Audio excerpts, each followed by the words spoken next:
अक्सर ऐसा पोर्ट्रे किया जाता है कि एजुकेशन से, एकेडमिया से एक्सट्रीमिज्म कम होगा, उससे दुनिया में पीस होगी। अगर हम किसी विशेष समुदाय को शिक्षित करेंगे तो वो कट्टरपंथी नहीं, पीस लिविंग, लॉ अबीडिंग सिटीजन्स बनेंगे।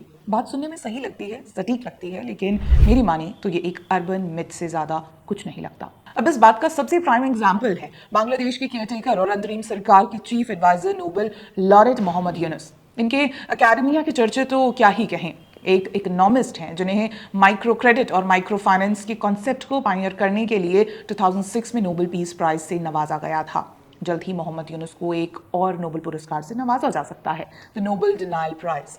इकोनॉमी के साथ ही आजकल मोहम्मद यूनुस डिनायल में मास्टरी करते दिख रहे हैं। अब इन्हें अपने देश में हिंदुओं के खिलाफ हो रही एट्रोसिटीज ना दिखाई देते हैं, ना उनकी गुहार सुनाई देती है, और ना ही उनके लिए एज अ चीफ एडवाइजर अपना फर्ज निभाने के लिए कुछ सोचता है।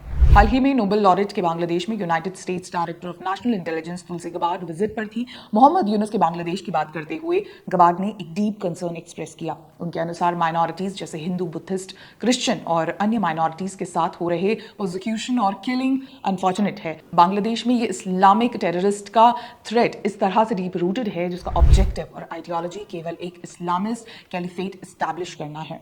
अब इसमें झूठ क्या है, लेकिन डिनायल पीस प्राइज वाली सरकार इसे भी डिनाई करने में ही लगी है। बांग्लादेश की अंतरिम सरकार के अनुसार ये एलिगेशंस मिसलीडिंग और डैमेजिंग है, वो भी उस देश के लिए जिसकी ट्रेडिशनल इस्लामिस्ट प्रैक्टिस अपने इंक्लूसिव और पीसफुल नेचर के लिए जाना जाता है।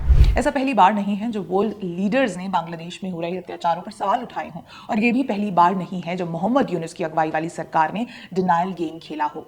नवंबर 2024 में तब के अमेरिकी प्रेसिडेंशियल कैंडिडेट और करंट पोटस डोनाल्ड ट्रंप ने अपने दिवाली मैसेज में बांग्लादेश में हिंदुओं के साथ हो रहे बार्बरिक वायलेंस कंडेम करते हुए कमला हैरिस और जो बाइडेन पर हिंदुओं को इग्नोर करने का आरोप लगाया। अब बात तो ये भी सही और सटीक ही है, लेकिन आदमी खुद डिनायल का मुखौटा पहनकर बैठा हो वो मानेगा थोड़ी।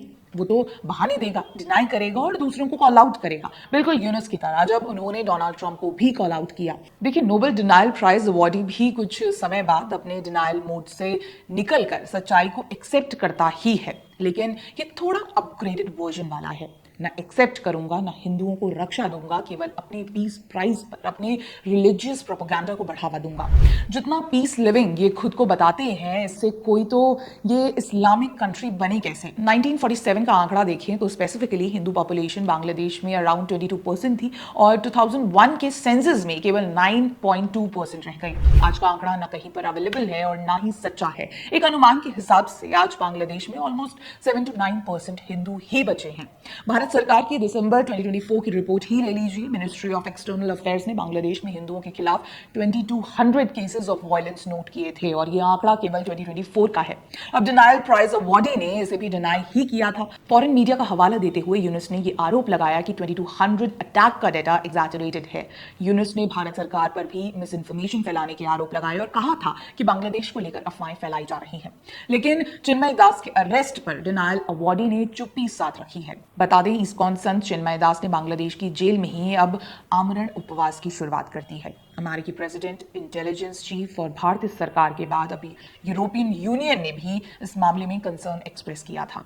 मार्च 2025 की शुरुआत में ही एक रेजोल्यूशन पास कर यूरोपियन यूनियन ने बांग्लादेश में ह्यूमन राइट्स रेजोल्यूशन पर चिंता जताई और इंसिस्ट किया कि गवर्नमेंट ऑफ बांग्लादेश एक सेफ इन्वायरमेंट रिस्टोर करे जिससे देश की रिलीजियस माइनॉरिटीज सेफ रह सके। अब इस पर यूनुस कुछ नहीं कहेंगे। आखिर पीस प्राइज केवल मानटेल पर रखने के लिए है या कट्टरपंथियों को गिफ्ट कर दिया? ऐसा पहली बार नहीं है जब किसी मोहम्मद के अंडर बांग्लादेश में हिंदुओं का प्रोसिक्यूशन हो रहा हो। मोहम्मद बिन कासिम हो, महमूद ऑफ गजनी हो, मोहम्मद गोरी हो, मोहम्मद अली जिन्ना हो या अब मोहम्मद यूनुस। हम माना कि ऐसे मुगल आक्रांताओं के साथ यूनुस का कंपैरिजन करना शायद किसी को पसंद ना आए, लेकिन आप कब तक अपने सामने हो रहे सच को डिनाई करेंगे?